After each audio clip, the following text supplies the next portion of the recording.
81 of Grace and Steel. I'm Kevin Steele. And I'm Kevin Michael Grace. This show is a glance into the face of evil. Specifically, the mug of George Soros. Esperanto named, Hungarian-born billionaire hedge fund operator, currency speculator, revolution mastermind, and nation wrecker. A man with his finger in all manner of evil pies. From the Open Society Foundation to Black Lives Matters, the globalist par excellence. The unacceptable face of capitalism, the stateless Soros, who at 86 tests the limits of immortality, continues to do well by doing good, as they say, perpetuating his sinister brand of social justice which despoils the world while reaping him profits. But now Soros is facing resistance in the country of his birth. The Hungarian government is threatening to close down the institution he founded and funds, the Central European University based in Budapest. This battle is critical. If the Hungarians can manage to choke off Soros's influence, other nations will be inspired to do likewise. But first, I believe we need to explain our title. Kevin, some don't see George Soros as evil at all. In fact, quite the opposite. A fellow Canadian, Anna Porter, has written a book entitled Buying a Better World, George Soros and Billionaire Philanthropy. Gosh, that sounds pretty darn good. If he is evil, as we insist, why does he have so many influential friends? Well, I suppose it's a question of loyalty. Are you loyal at a price? Are you loyal to your birthplace? Are you loyal to the country of which you are a citizen? Or have you rejected the idea of nationhood and citizenship? Are you perhaps a citoyen du monde, as they say, a citizen of the world? Now, Anna Porter is actually a Hungarian herself. Ah, what a coincidence. She is a Hungarian Jew, and she was born in Budapest, I believe, in 1943. Mm-hmm. She emigrated to New Zealand in 1956. She came to Canada, I believe, in the 1960s.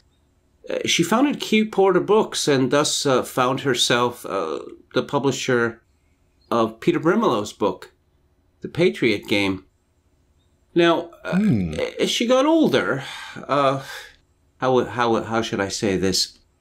She seemed to hearken back to the old days in the old country, like many such people.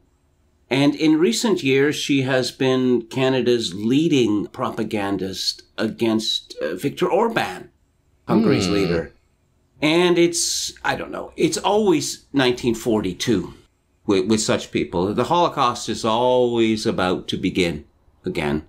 Okay. And we have heard all this stuff from her, the dark, dark things that are happening in Hungary. Well, the dark, dark things that are happening in Hungary is that the Hungarians have decided that they want their own country. So they built a fence. It's pretty much as simple as that. And lest I be accused of anti-Semitism here, I will say, as I always like to say, that the real rootless cosmopolites, to use a Stalinist term, are not Jews, they're Canadians. Because Anna Porter is a Canadian, and of course there is Michael Ignatieff, who came close a few years ago to becoming Prime Minister of Canada. Right, yeah, even though he hadn't spent much time here. Yes, he was born Ignatieff, a Russian name. He was born in 1947 in Toronto, according to Wikipedia, the elder son of Russian-born Canadian Rhodes Scholar, boo, and diplomat George Ignatieff. George Ignatieff was a diplomat and chief of staff to Lester Pearson, the communist agent. But Ignatieff, he was a communist agent, actually. I thought you were talking about Lester Pearson. Lester Pearson. Yes, Lester Pearson was a... Well, that was never approved, you know. James Barrows was convinced of it, and Elizabeth Bentley was convinced of it, and Ralph de Toledano was convinced of it, and that's good enough for me. But Brandenstein paid somebody to go looking for evidence and after the fall, and they never did find any in the archives, so that's all. Just put a footnote there. Okay, well, as James Barrows once told me regarding the Herbert Norman scandal, he said, and this is a direct quote, the footsteps lead right back to Lester Pearson's DACA. Okay. Now, but we're straying here. No, we're not straying, actually, because this is question of nationality again, of citizenship, of loyalty. Ignatieff's paternal grandfather was Count Pavel Ignatieff, the son of Count Nikolai Ignatieff. Now, Ignatieff is important to this story because he is the rector of Soros's deep state university, which is called, the Central European University? That is correct, yes. Now, Ignatieff is, I believe he's been married twice. His second wife is called Zuzana Zohar, who turns out to be, Hungarian. Ignatieff has been married twice. Neither of his wives have been Canadian. And Ignatieff's career, his political career, he came back, he spent most of his life in Britain, actually, where he became a rather famous bore on British TV, going on about human rights and such like. And he came back to Canada and, of course, the prodigal son, and he was going to become prime minister. And the Conservatives very cleverly came up with this slogan, just visiting, about him. Do you remember that? Oh, yes, yeah. Let's face it, a lot of truth to it. So well, it's a lot of truth because after Ignatieff was stomped in the election, he went back to Harvard, one of his many bolt holes, and then we didn't hear very much about Michael Ignatieff for a while. And then, let's see, on May the 5th, 2016, again from Wikipedia, it was announced that Michael Ignatieff would succeed someone I've never heard of, to become the 5th president and rector of the Central European University in Budapest. Yeah. So deep connections to George Soros. I wonder how deep that went prior to this appointment. I am not sure. I mean, you can attract anybody with the right amount of money, but was he always a Sorosite? It appears to be by his, I guess, harping on human rights. That is a great Soros disguise. He likes to disguise many of his aims behind human rights. I know that. So, well, I mean, what do human rights mean? Today they have a positivist meaning.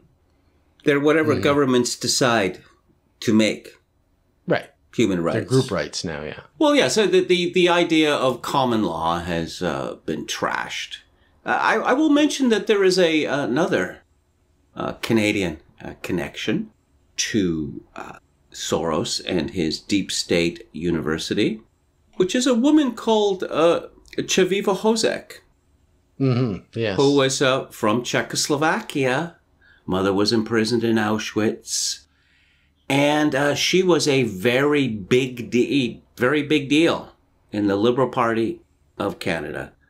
She was also the president of the National Action Committee on the Status of Women. B'nai B'rith Women of the Year. She was involved in a big Canadian scandal a long time ago, the so-called Patty Starr affair. But she finds herself connected to Soros as well. Now, it seems to me that there are two points of connection here. Now, there's the fiscal connection that Soros is a billionaire many times over. And unlike many billionaires, he's not shy about using his funds. Right, yeah. That's when you look at the world of billionaires versus non-billionaires, the amount of money that would transform most people's lives isn't very much to a billionaire, is it? Right. No, I'm not going to say that everyone associated with George Soros has been bought off. I mean, there are the other people. There are the true believers. But one of the good things, or one of the convenient things about being associated with George Soros is going back to what you said in the introduction, this idea of doing well by doing good. It's always a wonderful feeling to do good, isn't it? But it's an even better feeling to do well as you're doing good. The just are rewarded. That's the just are rewarded, not in the next life, But in this one... That's right, with speaking engagements. Well, anyways, you've taken us along the road of connections, Canadian connections, but, the question was, if he is evil, as we insist, why does he have so many influential friends? Does he buy them off, or are they fellow travelers, believers in open society? What have we always been told about the Antichrist? Yay. Does the Antichrist present himself to the world as a man with cloven hoofs, horns, and a tail? Mm-hmm. No, he does not. Oh, okay. So, there's lots of good people in the world, doesn't mean they're the Antichrist. Oh, no, no. I just mean, the open society and Karl Popper, And, no, he's a liberal. He's a liberal capitalist. And the fact that liberal capitalism has become monstrous and cancerous and is determined to destroy all nations and all traditions and force a monoculture on the world. Well, you see, not very many people get that yet, although the election of Donald Trump would suggest that more people are getting it now than were getting it in the past. You mean the idea of what they're up to in terms of the enforcement of the diversity or equality, whatever it is, that they are pumping through immigration? Well, is that what you're talking about? We probably talked about this during the podcast before, but your old-style capitalist typically was a rock-ribbed right-winger. This idea that there are winners and losers, and yes, some people have advantages that other people don't, but there are many people who have, pulled themselves up by their bootstraps, so that low beginnings are not really an excuse, etc., etc. You know what I'm talking about. Mm-hmm. I mean, okay. you could look at the difference between Warren Buffett's father, who was a Republican congressman, and Warren Buffett. Warren Buffett's father was the old-style capitalist, and the old-style capitalists had bad press for obvious reasons. It's all very well to talk about pulling yourself up by your bootstraps because you seem to have done it, but perhaps you have talents that others lack. Now, the new-style capitalists, they have decided to get on the side of social justice and identity politics, and they are quite explicitly left-wing, although, we kind of wandered into a minefield talking about left-wing now, because the left wing is now generally associated with monstrous global capitalism, which is rather strange, don't you think? Yes, and I think that's probably a good segue into the piece that caught your attention that you passed on to me out of the gates of Vienna. Because this gets to what I was asking. Why is this guy evil? What does he do that is evil? Well, before we go into the Gates of Vienna piece, let's talk about some of George Soros' stunts. Again, according to Wikipedia, he is known as the man who broke the Bank of England because of a short sale of $10 billion US dollars worth of pound sterling, making a profit of $1 billion in the matter of a couple of days during the 1992 Black Wednesday UK currency prices. Now, of course, there's also his intervention, in the 1997 crisis in Asia. Mm-hmm. Yeah, that's well known. Yeah, the real estate crisis, right? Well, no, he basically wrecked the economies of several countries in Asia. Now, this kind of capitalists have always been involved in short selling and such like. And they have done so occasionally on a large scale. This was thought until fairly recently by most people, except for the most extreme defenders, pure capitalism, to be, not to put too fine a point on it, evil. Right.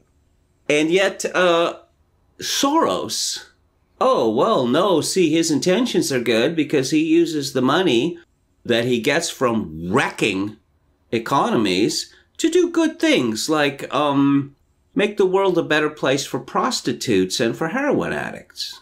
Okay. Noble goal, yes. Yes. Okay. Noble goal. Supporting Hillary Clinton, her campaign, yeah, with big funds, and supporting the attack on Donald Trump afterwards. Okay, this is what he's using his money for. That's pretty typical, Soros. I'll just mention that I believe it was yesterday, I got a notification from Twitter that Stephen Lewis was trending. Stephen Lewis being the former Ontario NDP leader and the later Canadian ambassador to the United Nations. Now, Stephen Lewis is the son of David Lewis, former NDP leader, and is the father of Avi Lewis, who I suppose is best known as being Naomi Klein's husband. But when I saw this notification that Stephen Lewis was trending, I thought, oh, well, the old guy must have kicked off. But, oh, no, there was a big harm reduction get-together in Montreal. And he was, he gave a speech and, racism. Racism is responsible for the failure of harm reduction efforts, or that junkies die, or that prostitutes are ill-treated. And guess who is one of the biggest supporters of the harm reduction movement? That would be George Soros. That's right. That's right. Okay. So, well, is he hooked in through the UN? Is that how he's hooked in there? Because, you don't hear a whole lot about Soros in the UN. A lot of the conspiracy theorists back in the day when Maurice Strong was, the Canadian, was pulling the strings at the highest levels of the UN. It was a big deal. But Soros doesn't seem to use the UN the same way.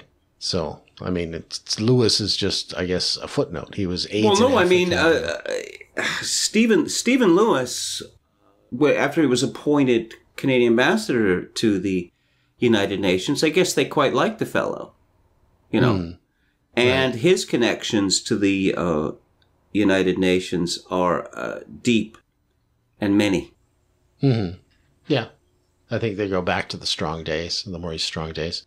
But, Soros doesn't really seem to use the UN a whole lot. That's all I was observing. It doesn't come up in discussions of his nefarious deeds or his funding projects. He seems to. Well, I think perhaps he's bigger than the UN in a way. Hmm. See, the problem with the UN is that the UN is dependent on getting money from its member nations, particularly the United States, which pays the lion's share. And, there are these problems with the Americans occasionally kicking up a fuss about the activities of the United Nations. Mm. One of the advantages of being a billionaire supervillain, right? The real life Ernst Stavro Blofeld, is that you don't have to depend upon agencies like the United Nations, do you? Right, yeah. Okay, yeah, that's what I was saying. He seems to be outside of that, and Lewis is very much inside of it. So maybe he's just sort of a foray into the United Nations. I mean, those are NGOs, those harm reduction things. So that's Soros operating key. He uses NGOs. He doesn't seem to use institutions like the UN. That's all. That was the only observation I want to make. I want to mention briefly this idea of harm reduction, which ties into this idea that Pleasure Man of MPC has been talking about for years: harm-based morality. Mm-hmm. Oh, people are suffering. Yes, people are suffering, and that's bad. We don't want people to suffer, do we? No, we don't want people to suffer. So what is the solution to this problem? Well, the people who are suffering, or their agents or propagandists, have a list of demands, so we must meet them. We must give these people what they want. And if that involves legalizing drug use or treating heroin as if it were legal, which, I live in Victoria, which is arguably the most junkie-friendly city in North America. I thought Vancouver had that title. Well, I mean, there's a rivalry going on there. Okay. There's a rivalry going on there, but I have to say that for over a decade, about 13 years, I lived a block away from the methadone clinic in Victoria. And of course, methadone is one of the most well-known harm reduction methods. Mm-hmm. It didn't seem to do very much for the neighborhood that I was living in. Okay. Let's put it that way. Now, also, well, you see, there's a problem with prostitution. The prostitutes often end up beaten, cheated of their money, murdered, even. Mm-hmm. So, what's the solution to this? Well, we have to legalize prostitution for the women, not for the men. And so, this is what Canada has decided. That the Canadian Supreme Court decided that the Harper government would be forced to continue to pay for harm reduction efforts, and that Canada was going to have legalized prostitution. I mean, this gives you an example of the extent of Soros's influence. Mm-hmm. That he gets behind these noxious notions like harm reduction. And one could say of harm reduction, the things that you do to protect your society and to protect the people in your society from having their lives wrecked, you're not allowed to do that anymore because it's cruel.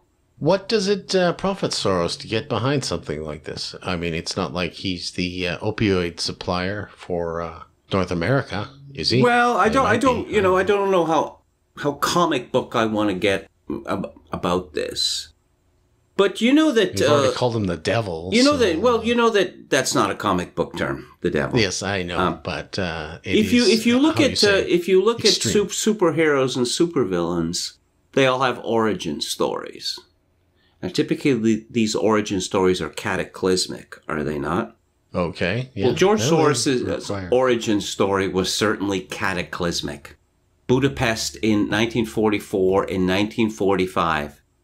With the Soviets closing in and the puppet government of Hungary, Nazi-controlled, deciding that we're just going to have to kill as many Jews as we can, while we can, right? Mm-hmm. And I suppose I have to be very careful about what I say here, But because of his suit against Ezra Levant? Yeah. Okay. Yeah. I'll have to link to that. I'm not going to blame George Soros for what he did. Let's see. In 1944, he was 14 years old, Yep, that's right. There was, let's say, a triage system which was employed by the Jews in Budapest. And that Soros's family was involved in this triage system. Now, going back to the idea of the supervillain origin story, it is my view, my serious view and considered view, that George Soros decided after surviving the Second World War that he was going to make himself a very rich man so he could take revenge on the world, all of it. Okay. In the same way, explained it that way. In the same way that, as Thomas Szasz explains about Sigmund Freud, and this is available in Freud's work, that he didn't exactly hide this, that Freud invented psychoanalysis as a weapon against Christianity because of the insults that his father, a rabbi, had suffered. Oh, okay. So you're suggesting that that's what's motivating Soros here, a revenge against European Christianity or Christian Europe? No, I think it goes deeper than that. I think it's a revenge against the world. I really think that Soros wants to destroy the world. Okay. He's taking the slow boat, Usually a person like that would try to amass some kind of military effort. No. See, but the problem with that's, He's run out of time. That's not 4G warfare, is it? Yeah, but the 4G warfare that he is fighting, is, assuming you're correct, has taken him to the end of his life and nowhere near his goal. Let's see. According to a piece in Forbes from some years ago, Soros gets results through strategic donations. Soros helped bring down the communist government of Poland, toppled Serbia's blood-stained strongman Slobodan Milosevic, and fueled the Rose Revolution in Georgia.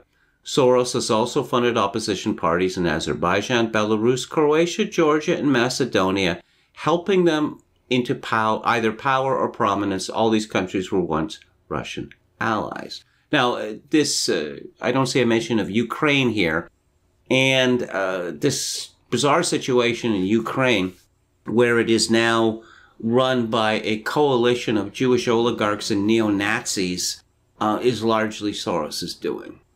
Right, okay. Yes, we know the color-coded revolutions were also his doing. Yes, as I said some years ago, it is really difficult to see in recent years where George Soros ends and the United States government begins, or vice versa. Nah, I don't really see that. I see them competing in places for the spoils. And that's where I wanted to get to the Gates of Vienna piece. Okay, well, let's talk about that.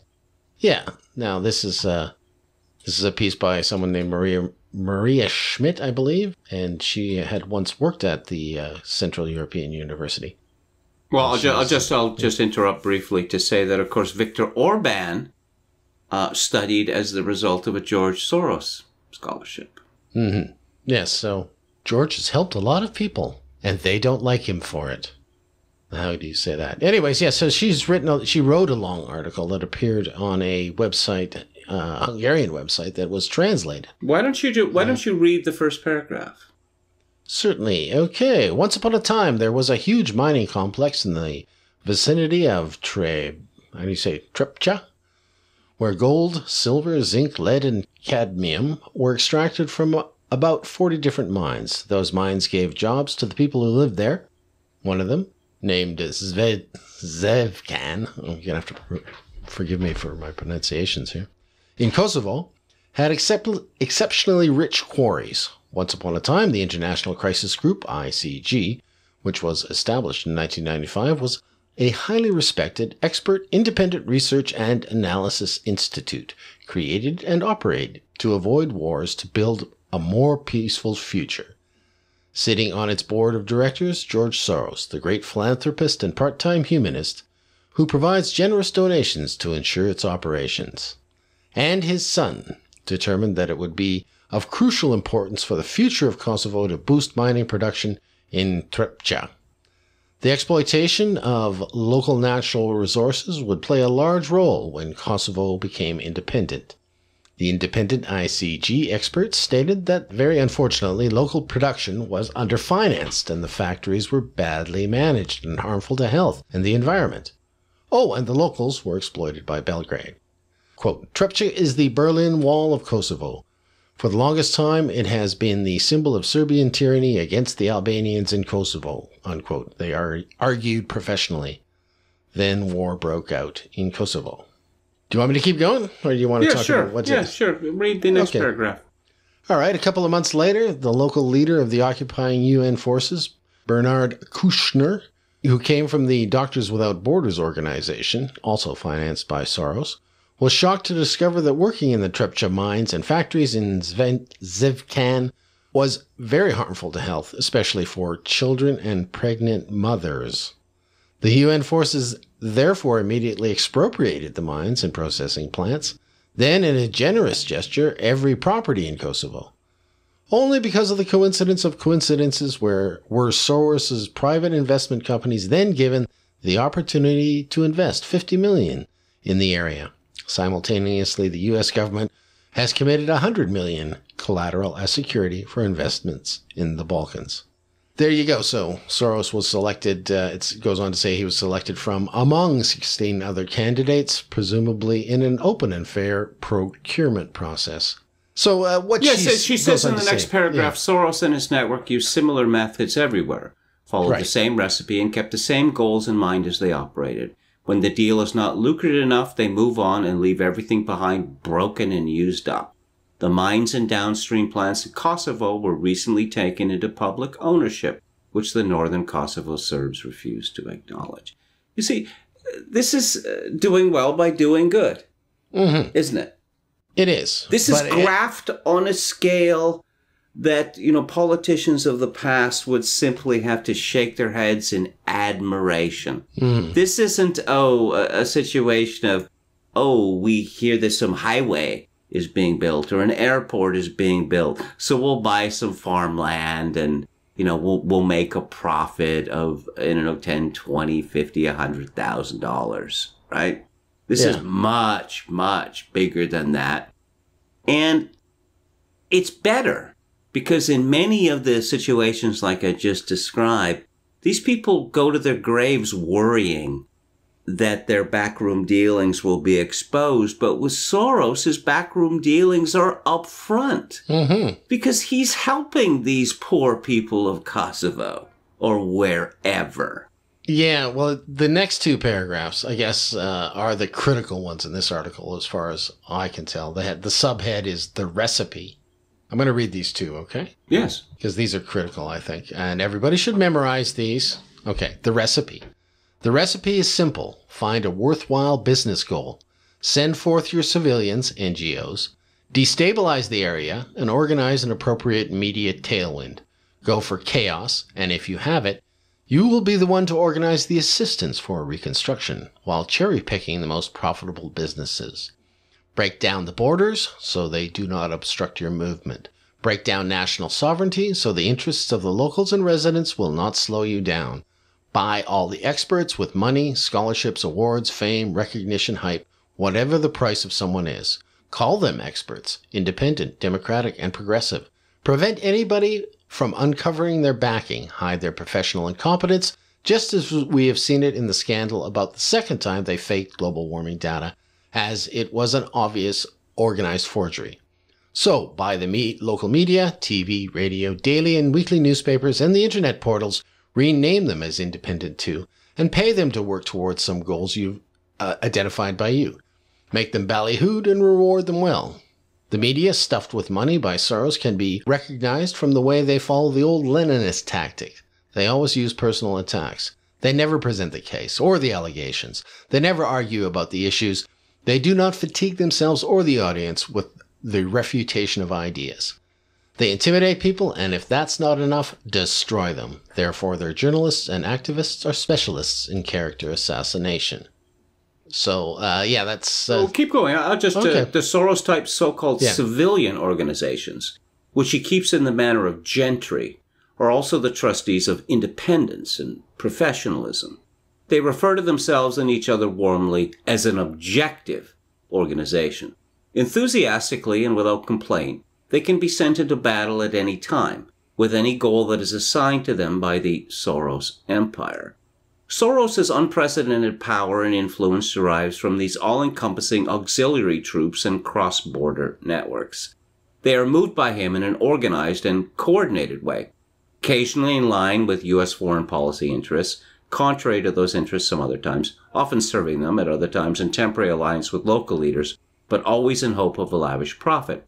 After all, he is a businessman, or more precisely a speculator, who earns by destroying others while he piles up lavish profits. Now, I mentioned previously this idea of buying people off. Now, some years ago, an old friend of mine, who was a Slovak university professor, who kept ties with the country which he had left after the Russian invasion in 1968. After Slovakia became independent from Czechoslovakia, they had a nationalist government. But this fellow was deemed to be a buffoon, a bumbling idiot, and the media all ganged up on him, and this became very, very shameful. There was such a man leading our country, and so he was pushed out. And one day, my Slovak friend told me that he had spent a couple of hours one evening working out how much it would cost to buy every single media person in Slovakia. And I don't remember the figure, but he told me it's not very much money. And this is something that I think that people have to understand with regard to media or other such people. That let's say that one is earning, $100,000, which is actually a lot for someone in journalism these days, since, it's internet-based collapse. But let's say that someone was earning $100,000. And let's say someone came to you and I'm not going to ask you to do something, terrible. I'm not going to ask you to kill anyone. And I'm not going to ask you to write, obvious falsehoods or whatever. But, we're doing great things in the world, and it would be useful to us and to you if you were to highlight our efforts and to defend us against our many right-wing enemies. And how about, you're not going to go uncompensated for this. I would say topping up your salary by $150,000 a year. How would that suit you? No, I mean, I've never earned $100,000 in my life. I think I topped out about 75. But the idea of going from $100,000 to $250,000 a year in the case of 99%, or maybe a little higher than 99% of all people in the world, this is a revolution in their personal lives, isn't it? Mm-hmm, yeah. And as you say, it doesn't cost very much in smaller nations anyway. Yes. Obviously, we know the cost of it in the United States because of Carlos Slim's blog, the New York Times, and Jeff Bezos's blog, the Washington Post. Still, that's a different way of doing that. It's not approaching everybody directly. That's going after the boss, I guess. But when I read this, I thought this was the most important thing about George Soros because, he's very old. He's 86, 87 nearly. And actually somebody wrote on a blog that you usually quote on the Face-to-Face blog. I read his piece regarding how the Trump movement, quote, this is from May 16th, the Trump movement needs institutional analysis, not focus on individuals. And in this piece, he says that, Trump fought battles against individuals from the primaries on forward down through the election. But now, you have to identify the institutions that these people actually represent. And that's the way you got to look at Soros. I mean, Soros, whatever he's doing is not going to stop when he passes. The torch will be passed on. And the methods that he uses, that's what the recipe that he uses, that's what's important. And that's why I think this gravedigger of the left, Gates of Vienna article is quite important. She gives the methods that he uses, yes, they're very important. When you look at this, I regard this, the burgeoning, this NGO empire, non-governmental organization, to be entirely deleterious. Because the NGOs don't make money. On the other hand, they don't serve the people through their elected representatives. To whom are they accountable? Right. And the NGOs, the way the NGOs work is fascinating to me, that they have managed to pull off this scam. Because when the Chamber of Commerce or any association, group, think tank, which is associated with business, when they have their say, oh, well, they would say that, wouldn't they? Well, yes, they would say that. And okay, so business supports an organization, and they're putting forward the arguments of business. All right. But it's up front, and we understand this, right? Maybe the businessmen, in any particular case have good arguments. Maybe they have bad arguments. But we know where the arguments are coming from. When NGOs make arguments, they come from a land of cotton candy where unicorns fly. Oh, this is an NGO making this argument, so they're only interested in what's best for everyone. Yeah. Well, it would be useful, I guess, right now, and I didn't actually think of this before, and otherwise I would have prepared you to do this. But looking at the recipe here, how do we fit the Central European University into that recipe? I mean, that's... he's using, what, experts there? These people are experts? Well, I call it deep state. I call it Deep State University. Right, yeah, okay. And someone on the internet printed a list of the courses of this university, and it was gender queer this, and, I don't need to go on, right? Right, yeah. Now, Eastern Europe remains remarkably traditional. And clearly one of the goals of the Central European University is to destroy what remains of the tradition in Eastern Europe. Because we have seen, and this divergence between Western and Eastern Europe becomes more marked as time goes by. You can look at it in, the embrace of the gay agenda. They're not so keen on that in Eastern Europe. You can look at it with the migrants, where several governments, the Polish government and the Hungarian government and others have made it clear that, Angela Merkel may want her country overrun and the French may want their country overrun. And in terms of the Poles, we may be ourselves overrunning England with, 1 million Poles going to England in recent years. But we don't intend to be overrun by foreigners ourselves, particularly that kind of foreigners. Those kind, yes. And it must gall Soros.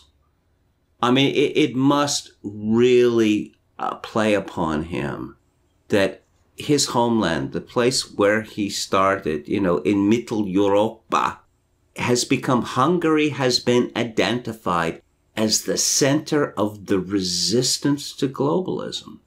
Yeah, well, I think it is a nice, surprising twist, I think, anyway. It adds a nice finish to the story, at least. Well, it's not finished, of course, but the fact that they know him well and now they're resisting this university. I think what they're doing is they passed a law saying that the university has to issue degrees in its country of origin. And, of course, the Central European University doesn't do that. And so they would be forced to shut down. So they're doing it through legal methods. And it was really funny to look at the coverage of this. You can go and see just about every left-wing organization is just up in arms about this, calling it a free speech issue, which is kind of hilarious considering, all the lack of free speech on campuses throughout the United States, with all the safe spaces and the banning of right-wing speakers or protests against them. It's rather comical in a way. And I think actually Schmidt makes that statement somewhere in the article where she talks about they used to look longingly at your American universities, but they no longer do because, the closing down of the American mind, or the academic mind anyway. So there have been long articles in the Canadian media by Michael Ignatieff and by Anna Porter decrying the horror that Viktor Orban is inflicting upon the deep state university. And I rather suspect that our demented foreign minister, Chrystia Friedland, is going to take action against Hungary, or she's going to try and convince Trudeau or whoever Trudeau's puppet masters are to take action against Hungary. I'll just say something about Chrystia Friedland, that her grandfather was Ukrainian. And he, of many people, found himself in this situation after the Nazi invasion, the Soviet invasion. He was a Nazi collaborator, all right? And Chrystia Friedland, she has made it her goal to revenge herself, to take revenge against the horrible treatment that her grandfather endured by declaring war on Russia. Okay. So you think she's going to extend this to Hungary as well? Well, I'll just mention that Chrystia Friedland and her sister own an apartment in Kiev, which is a very strange thing for a Canadian, I must say. That her mother, who worked for USAID, was one of the composers of the new Ukrainian Constitution. A rather unusual CV, wouldn't you say? Yeah, very odd, very odd. But I don't know. We've never really uncovered any direct Soros connections there. No. I'm bringing her up as an example of this question of the elimination of the idea of citizenship and nationhood. Oh, right. Yeah. But Chrystia Friedland clearly again sees herself as a citoyen du monde. Right. Okay. This is not how none of her activities against Russia could be said to be in the Canadian interest. Now, just people bring up AIPAC and Israeli activities in the United States, and I'd like to point out that it's not just the Jews. And to the extent at which multiculturalism becomes institutionalized and internalized, all of these ethnic groups in our countries will be directing our politics because something bad happened to their grandparents 10,000 miles away. Okay. Well, that's we used to do that way back in the 19th century with the Irish, didn't we? We had one assassination on Canadian soil. Oh, and there was Darcy McGee, and there was also the Fenian movement. Yeah. So we've got a long history of this. We are the perfect country for. Yeah, but we were supposed to have grown out of that. Yeah.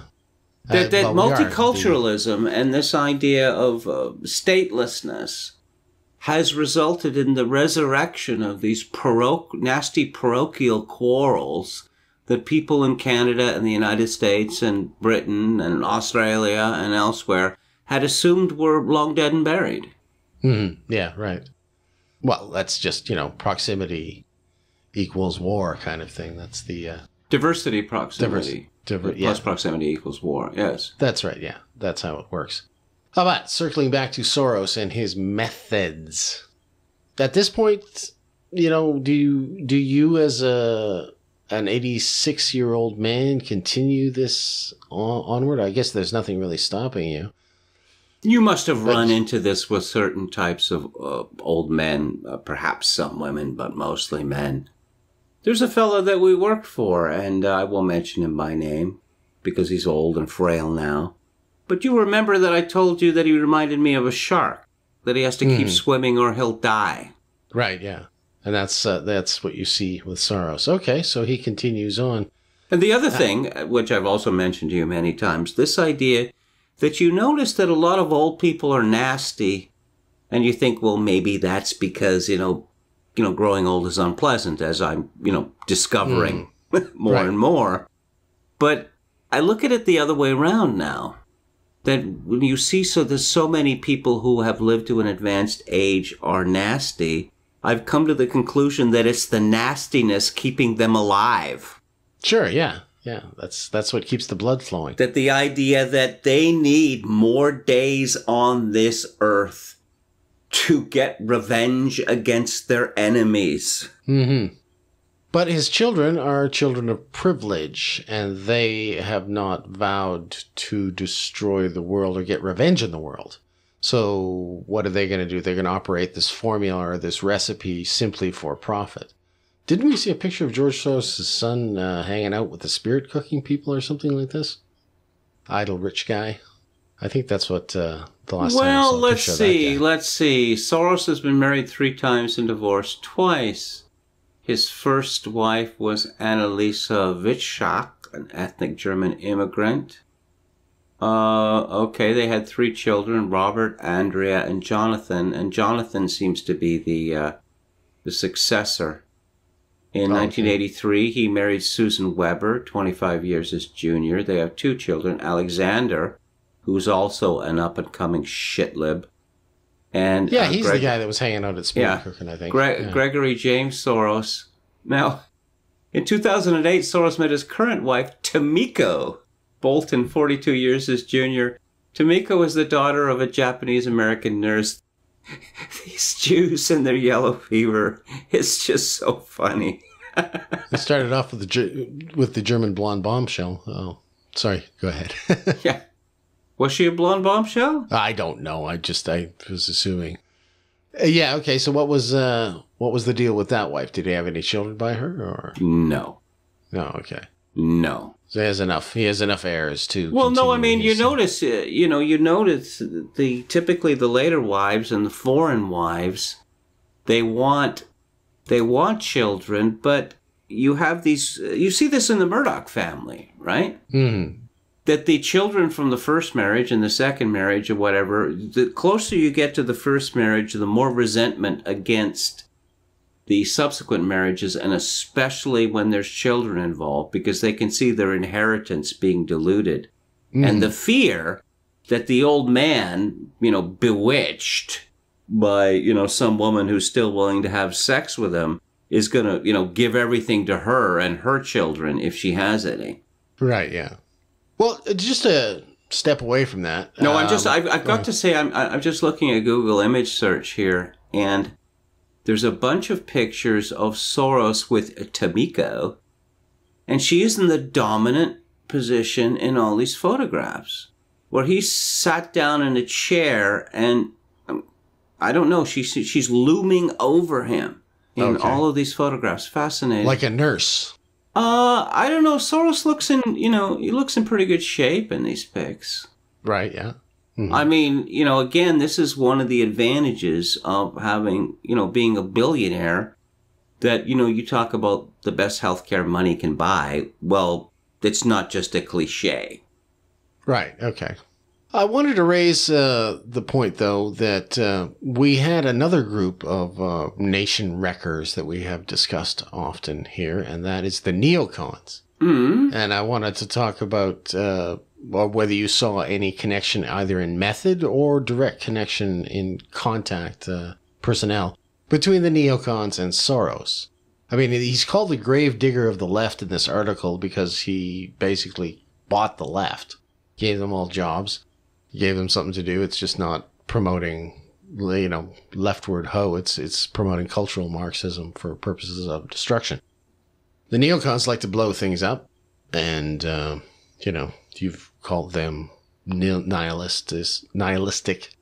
Do you see any similarities in... Oh, I see a great deal of similarity, not only because they're overwhelmingly Jewish, but they have this atavistic hatred of Eastern Europe and Russia. Mm-hmm. Okay. So you would think they'd be natural allies. Yet, I found a lot of information about Soros on an old, I think it was a neocon site, Discover the Networks from 2004. I think that was started by Jimmy Glazov, I think. Anyways, there's a good write-up there on Soros, and he is Dr. Evil to what appear to be the George Bushites, not necessarily the neocons, I would say. So I was wondering, I don't know, Glazov, I wrote about Glazov years ago. He's a Russian Jew. Well, his father came to Canada, and then Glazov went to the United States, and Glazov hates Canada with an absolute passion, and he seems to be determined to destroy it. I see this as largely like a Jewish dispute or a neocon dispute. That George W. Bush was, cast yourself back to 2001 when, George Bush was the savior of the world. You remember that? Mm-hmm. Yeah. I mean, it just seems absolutely preposterous now. I mean, not simply because when you get to the essence that is preposterous, but when you look at how everything went pear-shaped, right? Right. But back then, the neocons had so much invested in George W. Bush. I mean, George W. Bush is a dummy, and George Soros is not a dummy. Let's put it that way. Okay. But George Soros didn't seem to invest a whole lot in trying to influence George W. Bush, at least from what I could tell. Yeah, but he was involved in the advantage with George W. Bush and these people is they don't need to be bought off because they were born stupid. Right.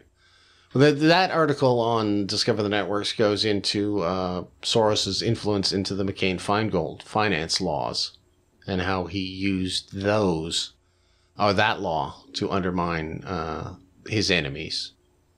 And he was, according to this Discover the Networks page, that was his goal in 2004 was to take out George Bush by using his financing, indirect financing of NGOs to take out George Bush. Now, that obviously didn't work, but it paid big dividends during the Obama years. And, he obviously made connections with John McCain. There's pictures of John McCain talking to Soros directly. I gather people have been banned from Twitter for doing this, that the rogues gallery of people that John McCain has posed with. It's quite something, Why would you get banned from Twitter for that? Oh, one gets banned from Twitter for posing all sorts of posting all sorts of photographs. Oh, like this fakery in Syria. Oh yeah. Mm-hmm. Oh, the atrocities of the Assad government. Right, yeah. They don't like it on Twitter when you point out the obvious fakery with the dead little boy or the dead little girl appearing again and again in different scenes. Yeah. I was thinking about the Syrian situation in light of reading that recipe part of the Gates of Vienna article, Gravedigger of the Left. And it occurred to me that they have to get rid of Assad in order to be the ones that get picked to rebuild. Exactly, the reconstruction. Yeah. This is where the money was made in Russia when the Harvard gang raped Russia. Oh, no, it's all about the reconstruction. Oh, yeah, and it's, you know, it is really going back to this idea of a cartoon. These guys, you know, scurrying out of a building, holding large bags with $sign written on them. Right, yeah. Yeah. Well, no, but I think of Iraq as well, you know, the uproar over Halliburton. Halliburton was picked to do a lot of reconstruction. Okay, so I don't know whether Cheney had any direct connection at that time with them. I think he had already retired. But the fact is, you know, they went in and they wrecked the place, and then there was lots of dollars spent on reconstruction. Yeah, well, broke is the merchants of death, right? Making money from that. Woke is making money from the reconstruction. Right. Because people look back, I suppose people look back to the Marshall Plan, right?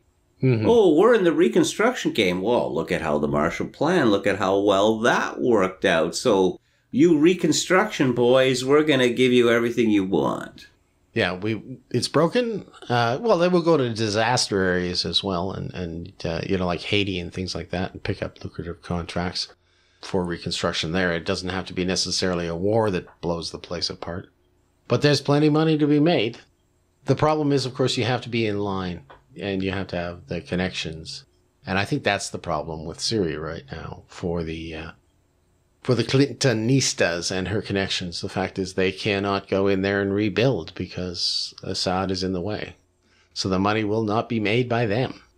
Simply a point I wanted to make regarding, I guess, this idea of the face blogger talked about, you know, identifying the institutions and the enemies, I guess. Using this recipe, you can probably identify the enemies of humanity, the faces of evil all over the place. Well, let's talk about the New World. All right? A New World in the morning, yes. No, let's talk about the post New World, as it were. You know, the world of post-Francis Fukuyama. That according to this Forbes article, some nations, including Russia, Belarus, Kazakhstan, and Turkmenistan, have even banned Soros or his philanthropic front groups. Now, if you know anything about Marshal Józef Pilsudski, the great hero of Polish independence, he saw, it was his idea that the freedom of Poland, you know, sitting tragically as it does between Germany and Russia, could be preserved only through an alliance with the Central European countries close by. I'll read from Wikipedia. Pilsudski's major foreign policy initiative was a proposed federation known in the Latin as Intermarium, stretching from the Baltic to the Black Sea, a Poland with the independent Baltic states and Belarus and Ukraine. I think that we're seeing something similar, maybe a little different. Maybe we could add the Czech Republic and Slovakia to that. You know, we've got Hungary, we've got Poland. You know, maybe we get Bulgaria in there. And I think that I find it rather amazing that if you look at the resistance to this idea of a hyperpower, to this sort of crazed idea of Americanism, which isn't really American and is anti-American, where the whole world has to be leveled for people like George Soros, that the resistance, I mean, you can look at the world in terms of pro-Soros and anti-Soros. That really seems to be the new political dividing line. Forget right versus left. Forget capitalist versus socialist. It seems to be pro-Soros or anti-Soros. Well, that simplifies things. But like I say, it's you have to identify the people operating within the method, I guess, because Soros will be gone. He will be gone in 10 years, probably. 10 years or less. But the networks will persist, and the method will still I don't know. Maybe he's cracked this singularity thing. Oh, well, I don't know. Maybe he's feasting on the blood of babies. Who knows? Nah, again, that's broke, you know. Oh, okay. The woke is the singularity, you know, or even being like Brian Oblivion in Videodrome, right? Okay. You just record enough announcements and you can keep playing them. All right. Well, that's the future of the world. That's our future. Endless good works by people like George Soros, which, you know, seem to do really well for themselves as well. Well, I mean, Soros is seems to me a stake through the heart of the whole NGO ideal. It's not business and it's not government. It's a third way. And the third way quickly became the way of the Bondian supervillain. Yeah. Yeah, well, I think her title is Gravedigger of the Left is very appropriate. I mean, you know, I'm pretty red pill on this, and I have been for a very long time. But whenever I come across an organization which is described as an NGO, my automatic instinctual reaction is, well, of course, they're evil then. Exactly. Because if they weren't evil, they'd have real jobs. Well, no, I mean, again, you see the growth of the Green Party, which I see as being correlated to the growth of NGOs. I mean, when this Andrew would have grown a lot bigger, I think. Andrew Weaver fellow, who's the leader of the Green Party, and I'd better be very careful about what I say about him because he's a litigious fellow.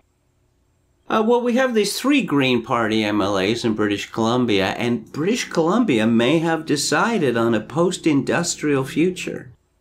But the last election, not the one that we just had, but the one before that, 4 years ago, I was walking in the very nice neighborhood that Andrew Weaver represents. You were there when you were in Victoria. I was showing around this one neighborhood. It's a place. It's not showy. It's not big garish houses. It's these 80, 100-year-old Edwardian houses. This sort of thing. With big porches and stuff. The streets have saints' names. And I was walking before the election again, not the one we just had, the one before that, and it was just all Andrew Weaver signs. And I thought, wow, what are we looking at here? We are looking at government employees. We are looking at inherited wealth. And we are looking at NGOs.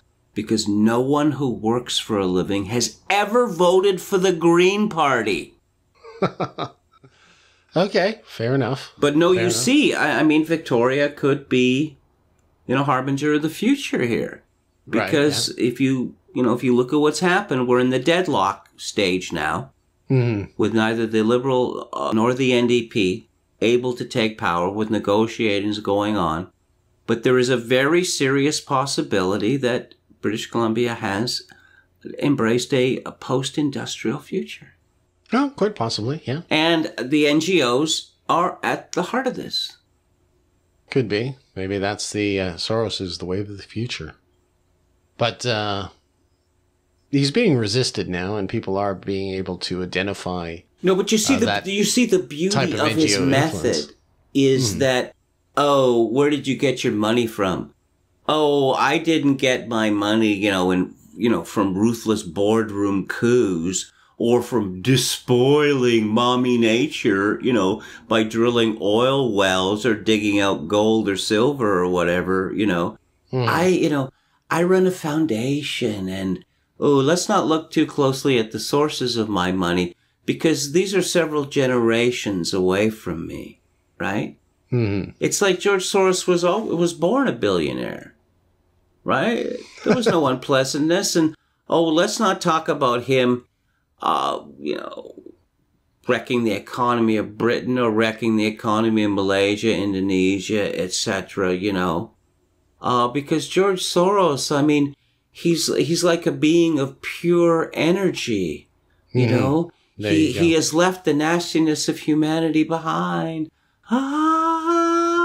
So it's not really money laundering, it's morals laundering. Yes, really. yes, it is. Hey, there you go. I made that up too, folks. Okay, write that down. I'll claim that one. No, but imagine, if, who do you work for? Oh, I work for, an organization that represents the mining industry. Boo! Boo! Yeah. Who do you work for? Oh, I work for one of George Soros' foundation. Oh, well, that just sounds wonderful. How could I get a job like that? I mean, imagine working for George Soros. Yeah, okay. I'll take that job. Any day over doing these damn podcasts week after week after week. No, folks, I like it. Anyways, we are coming close to the end of our show here. Kevin, did you want to sum up, or did you have you shot your wad? No, I haven't, actually. There was I saw a reference to a politician from Macedonia. Mm-hmm.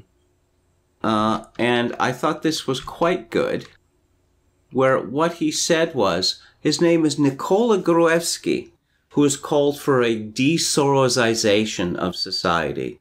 De-Sorosization. Yes, this is a very noble goal, and we should all be committed to it. All right. We'll be back next week with a pledge that... Oh, no, by the way, this is a very simple binary division. If you want to judge who the real right-winger is, if you want to separate, the goats from the sheep, just ask someone what he thinks about George Soros. It's that simple. Okay.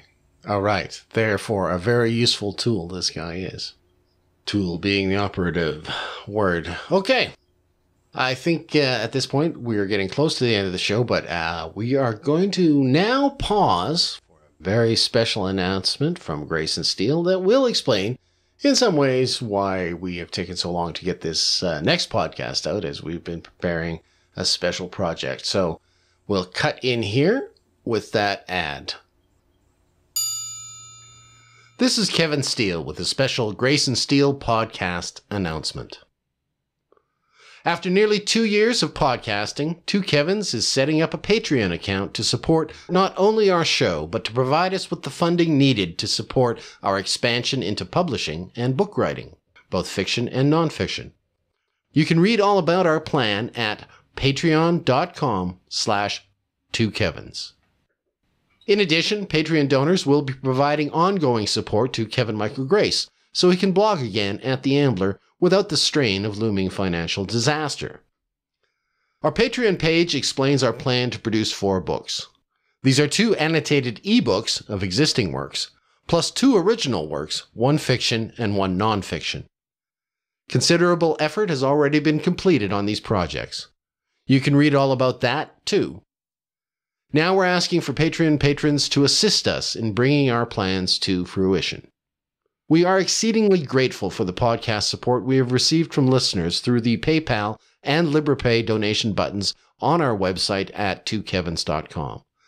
Now we're asking you to help us create something bigger via Patreon. Thank you, and God bless. Okay, so now you understand where Grace and Steele are going to and where we're coming from. Right now, we're going out the door. I'm Kevin Steele. And I'm Kevin Michael Grace.